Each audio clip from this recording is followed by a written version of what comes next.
Hi, everyone, and welcome to this next episode of the Freedom of Work podcast. We're going to be talking all about leading transformation without losing human connection in remote work. So, we're going to be diving into things about transformation and making change across borders and different time zones. So, I'm joined by Rita, who has seen all of this from the inside and out. Startups, scale ups, global companies. So, yeah, Rita, welcome to the show. Would you like to introduce yourself? And Yes, yeah, get into it. absolutely. Absolutely. Hello, Leah. Thank you so much for welcoming on the Freedom of Work podcast today. I'm really excited to be here. So, saying hello to the audience today. My name is Rita. I'm an independent program director specializing in digital transformation. So, I work with tech, consultancies, consumer products, retailers, making sure we're kind of implementing and injecting new technology and innovation for consumers and customers. And alongside that, I also guide and help technical and digital talent in accelerating and building their careers in the remote space. So, welcome everyone, and I hope you'll enjoy today's episode. Yeah, a little bit of everything there. So, I guess we'll start sort of right at the beginning of your story and maybe explaining a little bit what it is for people that don't know out there. So, if you want to start at what actually is transformation and how did you sort of get into this area of work? Yes, absolutely. I think this is a great question. And different companies and organizations, I feel like they have different definition of what transformation constitutes.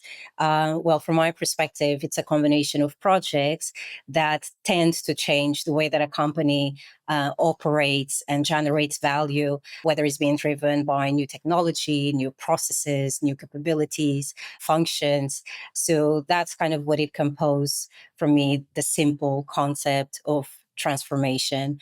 I particularly work in digital transformation. So, obviously, by default, it means that we're commissioning and implementing a lot of enterprise and cloud systems and software. Yeah, that's a really interesting sort of description. And it sounds like it's going to be a really interesting topic. So, I'm excited. So, as you said, you've worked sort of across different industries across the world. What about, so you transitioned from traditional employment to transformation contracting. What sort of prompted this shift? I think what happens was back in 2021, I think like many people with COVID, they just started thinking about their work and life, career choices and lifestyle. So in my case, I'm originally from Portugal. I did my studies in the UK. I did my professional career in the UK. So it was a trigger for me to think, what's next? It all began in actually taking a sabbatical. I was working at management consulting for 4 years at the time, and I wanted a full reset, recalibrate, move back to Portugal, spend time with my family and friends. And during the transition, I got an unexpected surprise that I was offered a really nice contract with one of the largest social media companies to help set up and accelerate a new practice to do partnerships with the big four consultancies in globally and the UK, of course. And that was the catalyst of everything. So that opportunity was fully remote, working with distributed teams and markets, lots of innovation, very challenging environment. And it was the beginning for me to actually consider that, well, flexibility, it's the new way to go, fractional contracts, being fully remote. It just gives me that balance of integrating both my work and life in a way that is more meaningful and more healthy, I would say, for me. Definitely. I think that speaks exactly what this podcast is all about, the Freedom of Work podcast. So you've moved through sort of different companies, doing different projects to help with that digital transformation. What sort of makes you think what really makes transformation work in, yeah, when you're sort of starting this off in a company?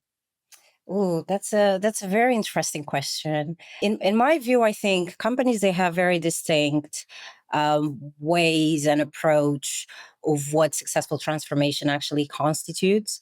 For me, it's way less about the processes and the technology stack itself, but it's about the communication, the transparency, and making sure there's this human element where we're explaining why transformation is happening, how is that going to impact collaboration, how is going to impact making decisions remotely, and most importantly, maintaining the structure and the culture across many different distributed teams. The biggest components that I see that contributes to successful transformations is definitely the governance, the empathetic leadership. So making sure there's channels, there's multiple ways to contribute with point of views. There's a culture where it also feels safe to fail and experiment. And those are a little bit the foundations that I see. They're very good signals beyond, obviously, the process and the technology, to make sure that people will adopt it and integrate it in those ways of working in the future. Yeah, I think that's really good to sort of look at it from a whole because, yeah, as we're thinking about, it's all about the human connection. So making sure the different viewpoints and making sure there is room to fail because not everything does work. And I think it's nice to look at something like that as you're going into it as a sort of a hot holistic view of what's out there. So as we spoke about it, things and transformation programs, I guess, may fail, but that's when they overlook that human connection, which is what you just mentioned. So if there's projects with sort of tech and process, they look great, but then they still fail because they're sort of overlooking that human connection element. So what have you noticed about that human element that, yeah, maybe gets missed, especially in remote work settings? Yes, yes. I think that is a really good question. And what I realize, and also I think it's a very common industry research, is that I think on average is like 80% of the transformation programs, they fail due to poor execution. For me, in my opinion, I think the biggest reason behind that, it's because there's a lot of distance between leadership teams and operational teams. So there's a high level strategy and vision is trying to be implemented globally, but the connection between who's actually executing and who has designed it is just not there. So definitely for me, the human connection, it's the biggest component that we see on transformation projects actually failing. And I feel like one way actually I used to turn around that, it's making sure first and foremost we have frequent and very casual and informal communication channels. One of the approaches I like to implement, I call it like fireside chats. So every week, every 2 weeks, just having CEO, like someone from the leadership team, in hosting a Q&A session in a very informal way. And I like it to make it distinctive from all hands call, where it's usually one voice disseminating to 100 people, and then there's a 5 minute slot. It's like, does anyone have any questions? And it can feel a little bit awkward to answer. So I try to design it in a way that it feels very natural for people to have a conversation. The second one is obviously making sure there's a layer and a component around change management as well. So transformation, as we've been talking about here in this podcast, it's beyond the processes, it's beyond the technology, is beyond of just tracking KPIs. It's really about people. So one approach and tactic that I implement quite often, especially in remote transformation programs, is making sure we have a change agent network.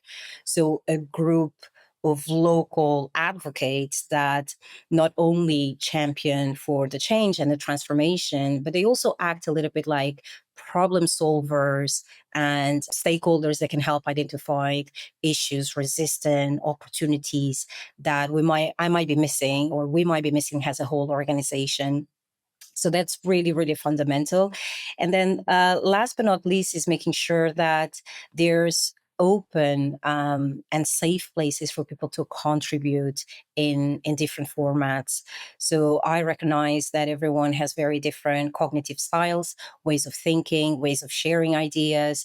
So whether this could be through videos, through visuals, through a Notion workspace, just making sure there's a way that we constantly collecting feedback, so we can have that layer of continuous improvement for a program.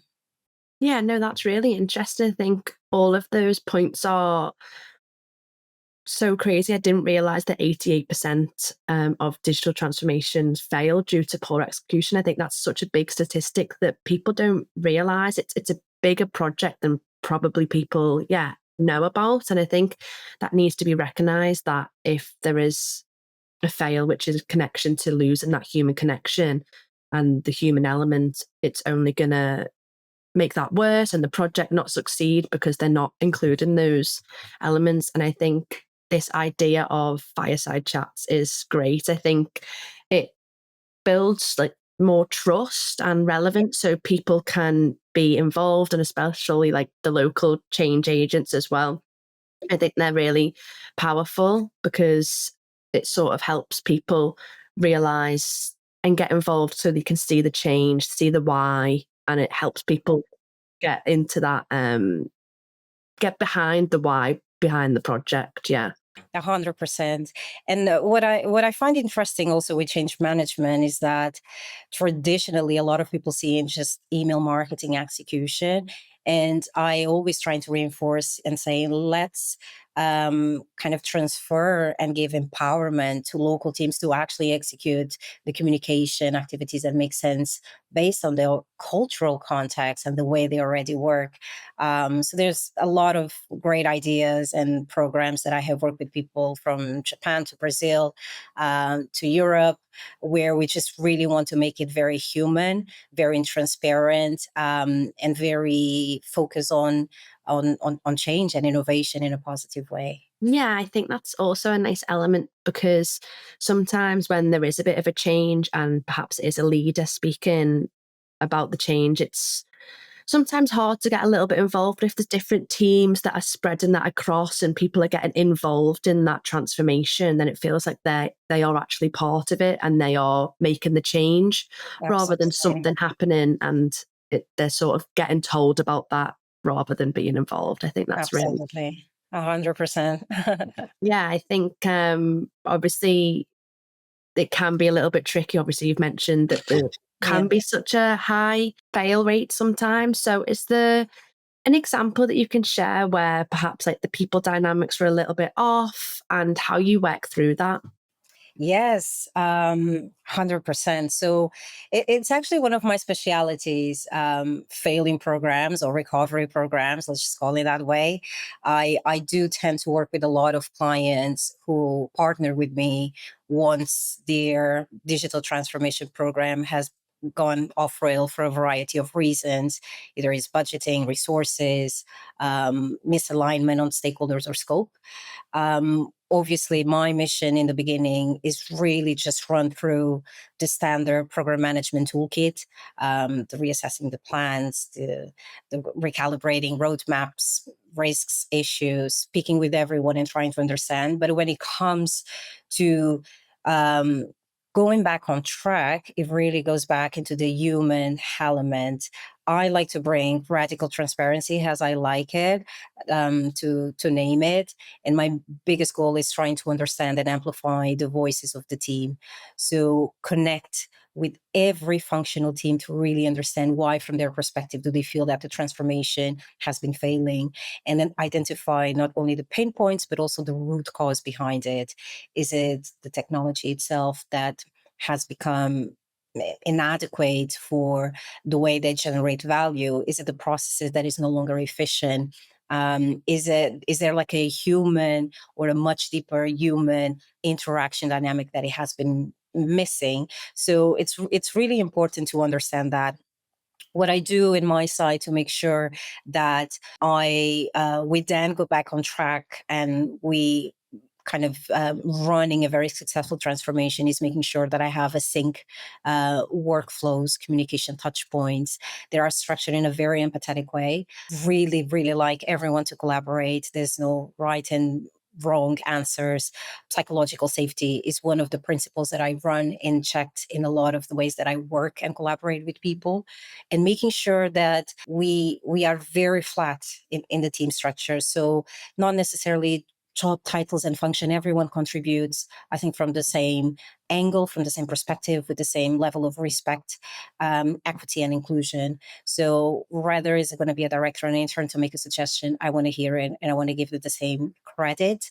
And another layer that I think it's really important as well from a human perspective is making sure that recognition and celebration is really visible, the collective and the individual. If it is a small win, if someone is making a new ways of working, is suggesting a new tool, has implemented a new feature, a new idea, I always make sure that we're celebrating that individual contribution and also the collective success of the team. Definitely. I think this sort of word of radical transparency. Yes. What a great word. I think the word transparent gets used a lot in remote environments because a lot of it needs to be out on paper. It needs to be transparent. Communication needs to be transparent. The workload, the projects, everything needs to be transparent because we're not face to face. And I think using that radical transparency in this is like a really great sort of wording. I think, as you said, like when the program's gone off track, people are already fed up, they're fatigued, they're getting annoyed because they're like, it's the management or leadership hasn't planned enough. So they're going to have to replan everything. So then they're not trusting leadership. So the bricks start to slowly fall, and it's only the people sort of maybe in the team or near the bottom that are feeling those consequences. So I think it's important to realize that by giving that psychological safety, as you mentioned, and making sure that everything is transparent, openly communicated from the get-go, then it's only going to help the project. 100%, and I think you touch a very important point, is especially on recovery projects. When you join, the team's morale is already very, very low. There's very little confidence. So regaining the trust again, it's not going to be about a new OKR. It's not going to be about a new system. It's really going to be about connecting with them and trying to understand very realistically the opportunities, but also recognizing the challenges and the limitations, because there's no transformation, there's no process, there's no system or tool that is 100% perfect, but is really amplifying the story behind why are we changing. We all recognize how is this going to change how we work, and building that emotional connection so we can rebuild the team from scratch and making sure they're valuable and they're contributing to the success of the program as well. Yeah, and that sort of all comes down to that element of psychological safety. I know we've mentioned it, but giving people the voice to open up about what the pain points are. And without that element, people aren't going to open up and you're not going to find out what's not working. 100%, 100%. And this is a behavior that needs to be modeled, I would say, from top leadership as well. That culture that it's safe to speak, it's safe to fail, it's safe to experiment. I personally like senior leaders that tend to embrace being vulnerable with their teams and say, I'm not sure about this. What do you guys think? I'm thinking about A or B, because it really creates that proximity that you don't know all of the answers and we shaping the future together. Definitely, yeah. And I think also you said about the micro like celebrations, the recognition. I think that's also important and probably underrated. There's nothing better than getting a compliment, feeling a little sense of achievement and feeling accomplished in something that you've done. And people need to feel that progress and not just see it as a percentage or a tick in a project. I think that recognition really does help people grow in themselves and also in their career. Yes, and I feel like it's very easy to do it right now. I think even on Slack, you can automate notifications and you can create a workflow for automated recognition, which is great. And I feel like it's injecting this on a daily basis. It has to be part of how you naturally lead. How do you naturally communicate with the teams? It doesn't necessarily need to be on Friday. I'm going to recognize people.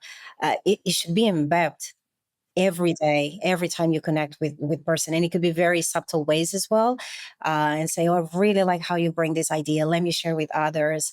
Maybe they will take inspiration for their own work.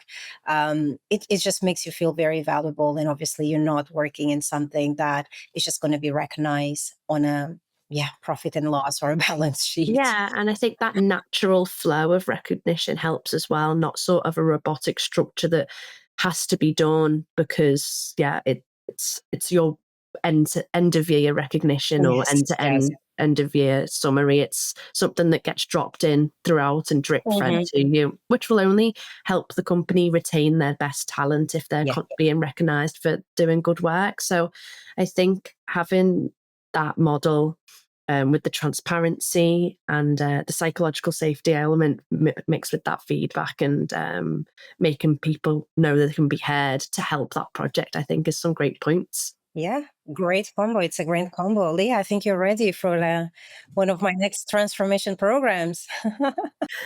And then obviously we're sort of building this transformation element into remote environments.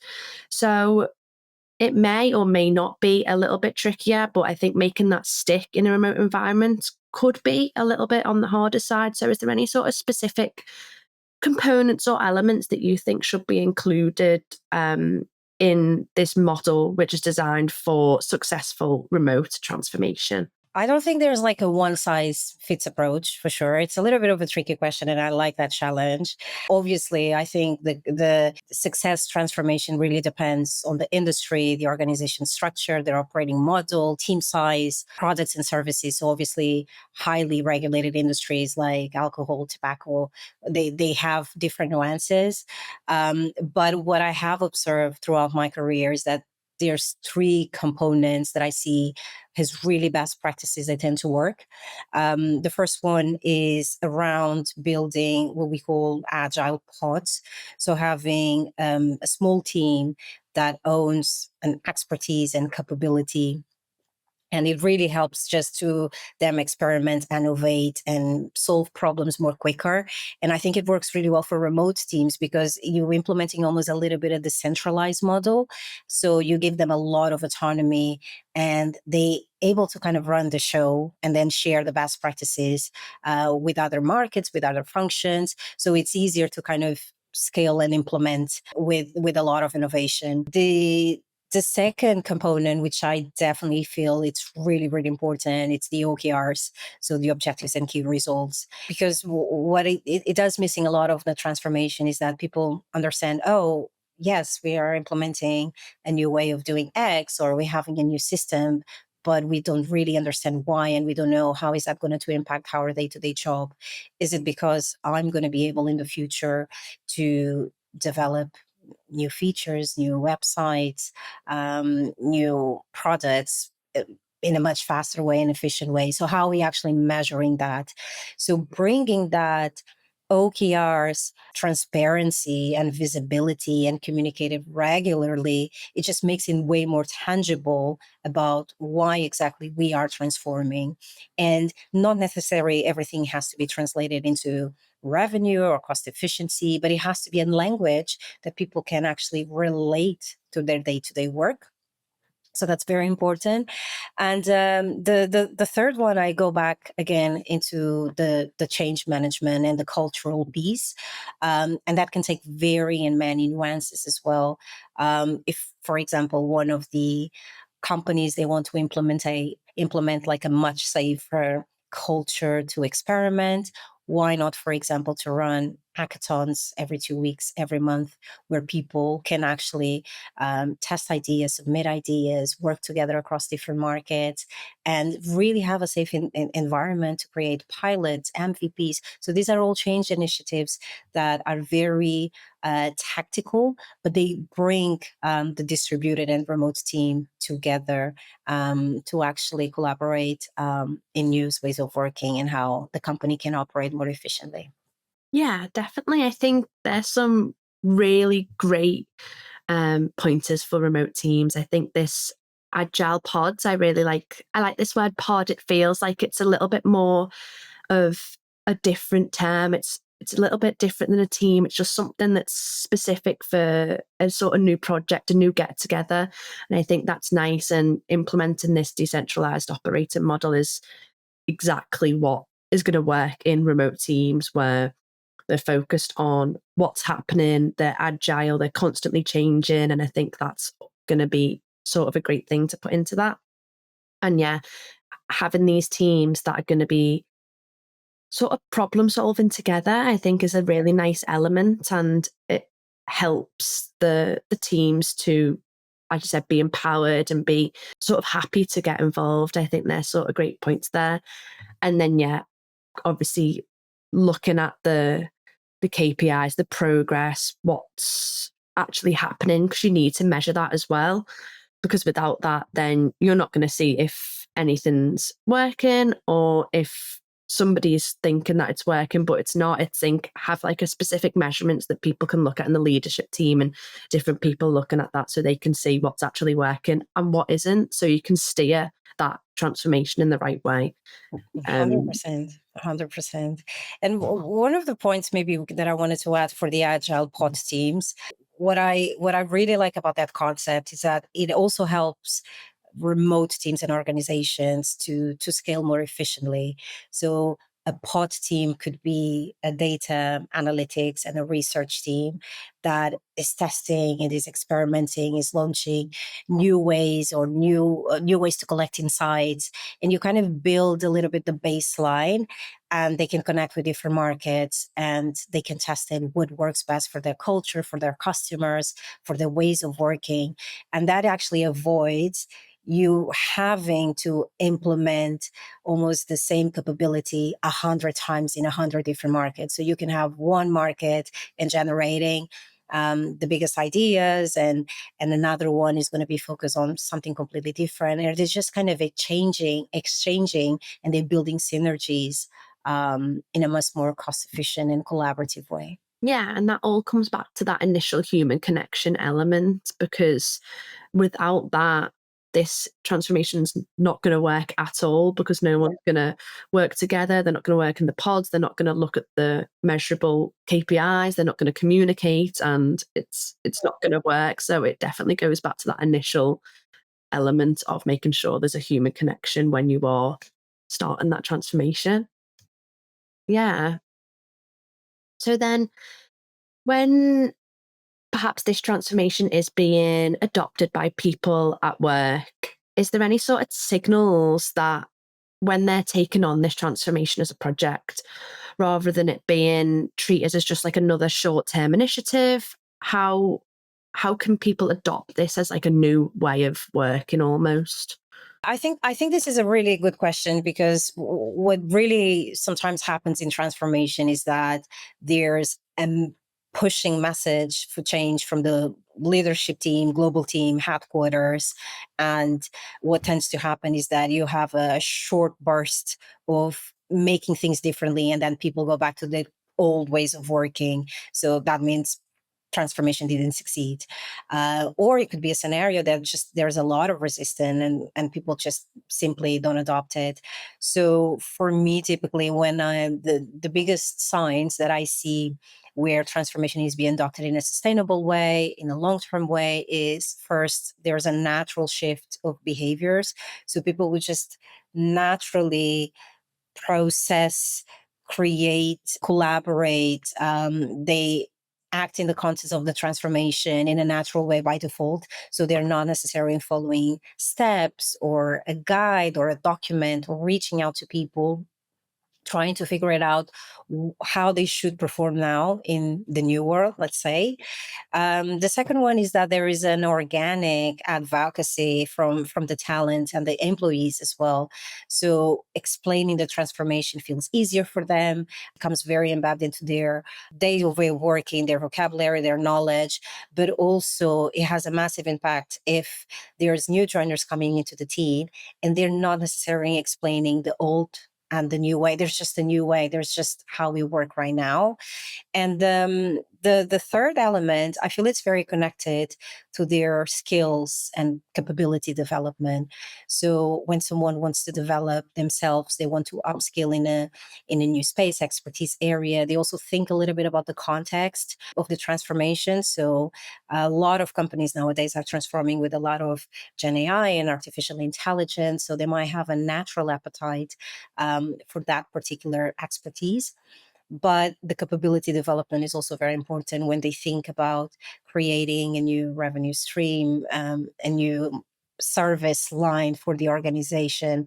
They think naturally in the context and the framework of the transformation itself. Yeah, I think, as you mentioned, this sort of natural default is what everybody wants, isn't it? Realistically, that's because you've created some form of transformation that reflects maybe existing values, beliefs, and culture, so that the natural shift is a lot easier to implement because it's perhaps something that's maybe a little bit there but hasn't been defined. So if you can have that natural shift that pulls into the culture, it means that you're not no longer sort of managing the change, constantly looking at it. It's slowly being embedded in, and that's exactly what you want. Yes, yes, absolutely.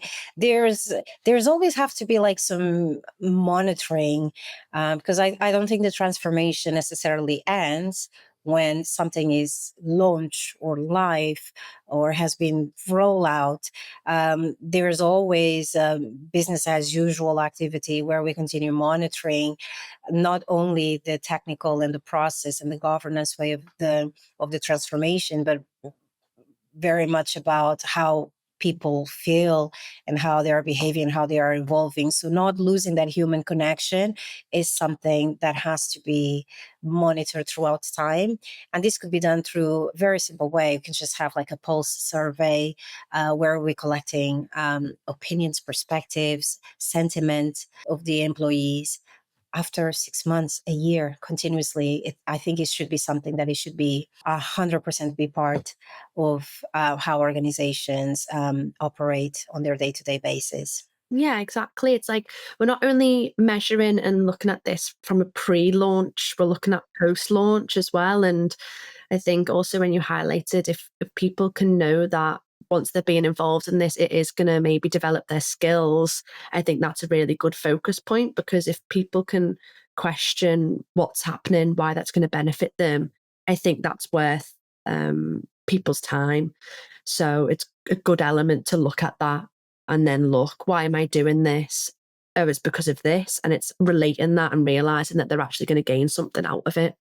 Yeah, correct. It should be a combination of their own wishes and development growth plans, but also align with how the company is operating, the new things, exciting things they have been doing, the new innovation.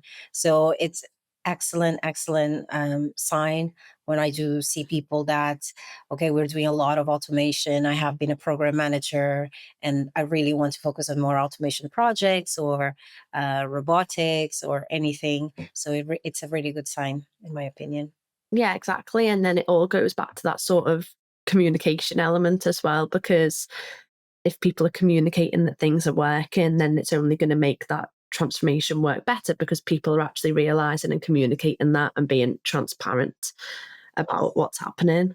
Yes, and I feel like this is a really good point because Leah, I think you mentioned before about the performance reviews, and this is personally, I feel like it could be a massive red flag that people don't have ways to express transparently and organically on their day-to-day basis, and that they wait to the performance review where you have both sides of the manager and the employee kind of expressing their frustrations every year or every 6 months, so depending on the cycle of that company.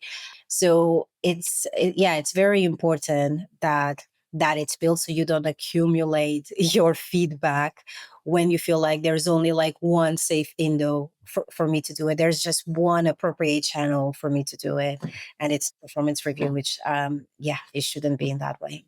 Yeah, exactly. It's having different channels and different ways of communication so that everyone feels heard in a way that suits them. Exactly. And then, so we've sort of talked about how the transformation, sort of making that stick in remote environments, using this decentralized operating model, and then moving into how it can be adopted by people in the work rather than it being that short-term initiative. How can people sort of embed that into their everyday life, their day-to-day work? So how can they sort of start to create momentum, and how can people from different time zones and different cultures, different work environments start to buy into this? So is there anything that leaders need to be doing differently to create that shared sense of mission when teams are perhaps very distributed or never even in the same space? Yeah, that is, I think this is an excellent question because it's really, really complex, in my opinion. Obviously, again, it really depends on the size of the companies and the way they operate and their context and so on. But recently, I have been a fan of two new concepts that I'm going to be testing with companies and I have implemented in the past. The first one is just making sure there's more one-to-one conversations. It's very simple, but one-to-one conversations from really people from the top to the operational teams. And as I mentioned before, for me, one of the catalysts of why, and one of the reasons why I think transformation programs fail, it's because there's a distance between leadership and operational teams. Just a one-to-one conversation. But the way that I will structure it will be more like a reverse mentoring perspective.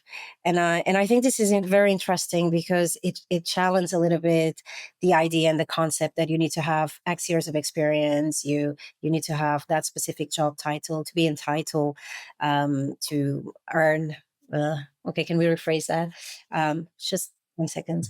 That you need to have X amount of experience, have X years of experience, or you have to have a necessary job title and seniority to provide um, mentoring and coaching and support to junior people. And I want to reverse the table. And again, I think leaders, they need to be more on a vulnerable position and trying to learn from everyone in the organization, from all functions, from all expertise areas, from all seniority levels, on what they can learn from their perspective. Okay, what transformation should look like. And this could be across all generations. I think the Gen Zs, they bring really interesting ideas on how transformation can happen in a completely different way. And you tech stack or accessibility, I think it's super important. So yeah, that's something that I feel that the sense of the shared mission could be activated is, yeah, with one-to-ones and a little bit of reverse mentoring, because we need to move away a little bit, the virtual posters, the Happy Friday. It, it's great, but something a little bit more punching that really comes from a human side perspective. Yeah, I think this element of reversed sort of mentoring, reversing the table is actually really key to leaders understand maybe new ways of working, new technology styles, new work styles, initiatives that perhaps they didn't realize. And actually, the reversing that, the people that they're reversing with, they might be the ideal customer, the ideal age range, the ideal. 100%. So they're the people that are going to be maybe buying into that product or the software. So having a sort of different view on it is a really good way of bridging like those different generations, culture, and digital aspects that was sort of a gap in the business. And people are going to learn from each other in very different ways. You're gonna, and then being able to flip that is such like a unique method. And yeah, I really enjoy 100%. that. 100%. And I feel like to make reverse mentoring works really well, it goes back into the trust and the transparency and embedding that culture that it's safe to speak, it's safe to collaborate, it is safe to fail, because people don't want to feel like, oh, is it a trick that then is going to backfire on my performance review, on my promotion, or on my rating. But it's exactly, I think what you're expressing is just really identifying new ways to do things differently, or maybe from a technology perspective or from a customer perspective, that it might be overseen from the company. I think with transformation, what it happens is that there's a lot of outsourcing from third vendors, which is great. They're specialist teams. They do brilliant work in content management systems, software development.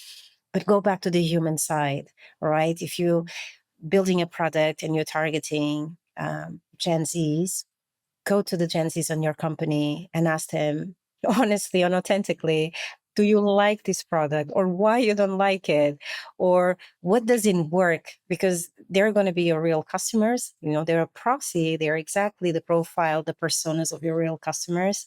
And there's a great way that they can bring new ways of working as well. Yeah, it's a simple but free tool that is accessible to everybody in that business. And I think people forget that if they have their ideal customer actually working for them, go and ask them, find out why. And by reversing that, I think leadership are able to stay a little bit more grounded.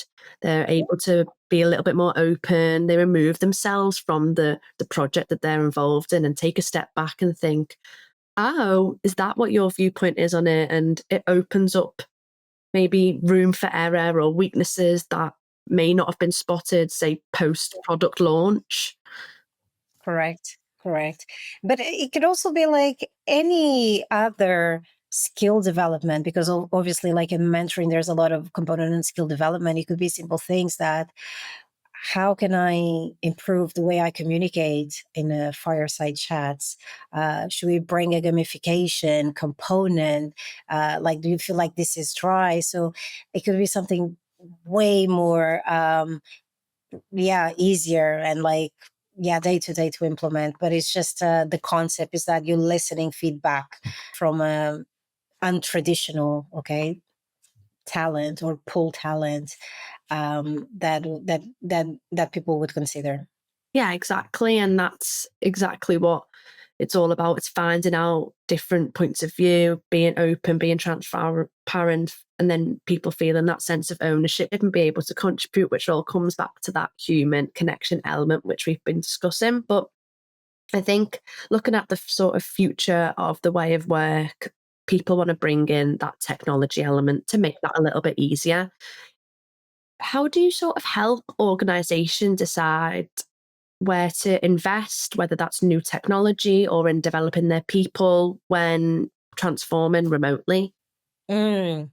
That's a very good question. Well, I don't think you have to pick one or the other. So I typically advise companies that you have to invest of both. I'm a big believer that technology might not necessarily, and perhaps is not going to replace people entirely. But I do believe that people need to be upskill and train to kind of work with new technology.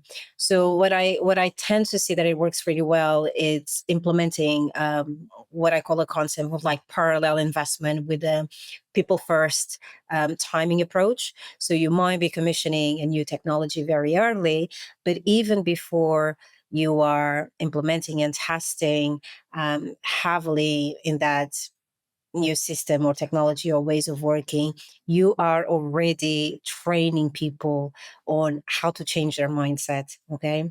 And I think that's really, really important.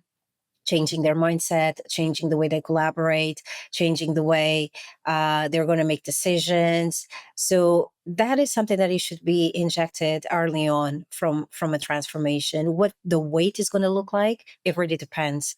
Obviously, there has to be an assessment of the skill gap or digital maturity. So it really depends on what kind of transformation we're implementing in that particular company.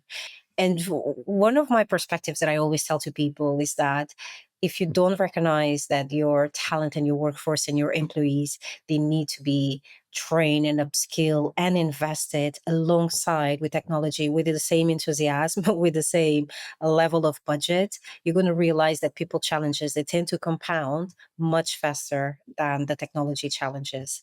I feel like with technology, there's always a way we can change, we can adapt, but it's much easier, obviously, to influence people, to gain positive adoption of transformation. If there's no nurturing in the human component, if there's no skill development, if there's no enthusiasm for their own growth.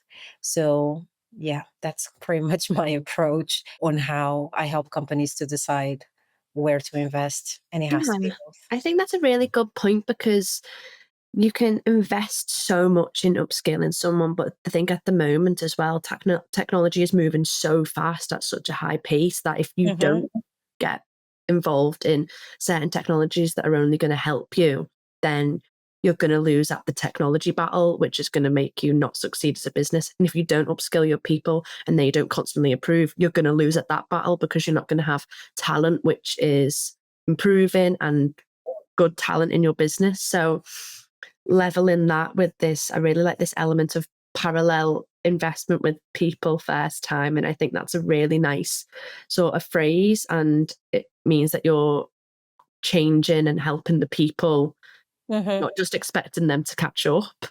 Yes, yes, and I feel this is actually a very important message that needs to be brought up in the beginning of transformation, because so many people, when they hear the concept of, oh, there's a transformation program, they think about layoffs. Because they feel like technology is going to replace them, and my job is going to become completely redundant, and that's sometimes, and a lot of the times, it's not exactly the same. You're just optimizing, or you improving something that already exists in the company.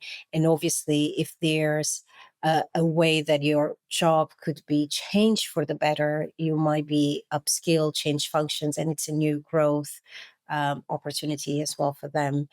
But that parallel in investment in both people and technology just really, really agnostic acknowledges that people is also the center of transformation itself. Exactly. And I think if you then start investing in all these tools and individuals don't have the capability to actually use the tools, then it's just going to be a big waste of money because the people that are going to be using them haven't understood anything. Yeah, they don't understand how, they don't understand why and what it means. And suddenly we've got this big technology. No one's going to know how to use it because no one's got the capabilities and no one's going to be engaged. So the productivity levels are going to drop. So they need to go hand in hand. Correct. The training is really, really, really important. Training can be conducted virtually. It could be through documents. It could be interactive videos. It could be games. There's so many ways we're training, but it's, as you mentioned, it's a fundamental, like, obviously, it's a fundamental piece of the puzzle that people will feel comfortable. But that shouldn't come at the end. I think as we're designing a solution, especially with remote environments where you don't have a physical space to necessarily brainstorm, on a whiteboard, you have to move things into a mural, and make a completely async and different way, and to work effectively virtually.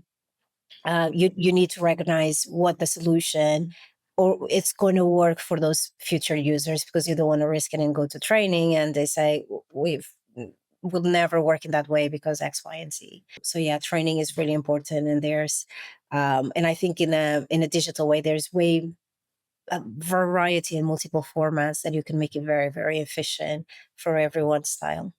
Yeah, exactly. And that all is to do with making sure it works in a remote environment. We know that misalignment can probably happen a little bit easier. Mm-hmm. Silence is a lot easier. Communication can be harder. So without upskilling the employees and having the technology that's there, these things are just going to fall faster and transformation is going to be a lot easier than if you sort of co-create together as a team rather than making sure that you're just imposing on people and people seem like they're not involved, and then that creates a non-psychologically safe environment. So making sure that tech is used, but the people are obviously what's making it all glue together at the end of the day. 100%. Absolutely. Oh, well, that is a really nice summary for the end, but I'd love to go in with a little quick fire just to do sort of Okay. a few little summaries, a few little pointers just to grab and summarize what we've been speaking about. So, what do you think is the biggest myth about remote transformation? Mm, biggest myth. Good question. AI is replacing jobs. True.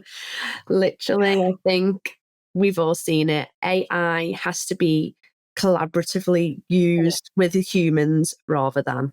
Is integrating within jobs, but I still haven't, yeah, still not buying the entire narrative that is going to replace all of the jobs. That's the way that I kind of, yeah, I think sometimes it's very much position in industry. So, what's one tool or method that you would recommend to any remote leader? Not sure if it's exactly 100% a tool, but obviously I recommend Remo first. Okay, remote transformation, and especially in my role, where sometimes we have to outsource and partner with talent from all over the world. It's sometimes it's really complex in finding the expertise, quality, and you guys just make like hiring, onboarding, compliance, which is very important in the industry that I work with.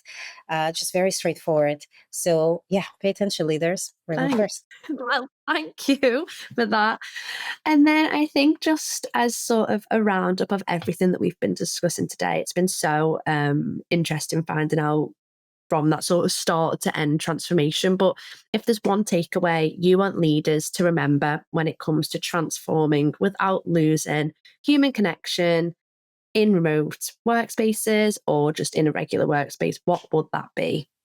Oh, I would definitely say to leaders to not be afraid to be themselves, and being very authentic. Really think about the people uh, that you want to bring in that exciting journey of transforming, and just really make sure you have transparency. You let your work ethic shine, and connect with the people because they are the ones who are going to happen to make the transformation happen. That's it. That's the final word. So thank you so much, Rita. This has honestly been such a great conversation, I think, from starting off with your personal journey and how you've come to this point and realizing that I think at the beginning that so many programs actually fail. I think starting off with that and realizing how big this can be as a project, bringing in that human element, making sure that you as you roll it out, it may not be perfect, but if you can do the things that can help make that human connection and human collaboration, people speaking, taking ownership and building that with the tech element, I think is really great. You've mentioned some really great things like radical transparency. I'm definitely taking that one. And yeah, recognition, feedback, I think it's been really great. Likewise, honestly, this absolutely fantastic just to share my story and insights, have a great conversation. I can't believe the time has gone by super quick. But that's obviously a testament that this was a excellent, an hour together. And I just really hope your audience would like this and engage with us and ask any questions. I would love to hear the perspective of the listeners about our talk today. Yeah, exactly. And everyone, thank you so much for listening. I hope you enjoyed this sort of story of how remote teams can start to navigate their transformation journey. Don't forget to subscribe and stay tuned to our socials. So you're going to see all little clips of me and Rita discussing this conversation. Thank you guys. Thank you. Bye. Bye, everyone.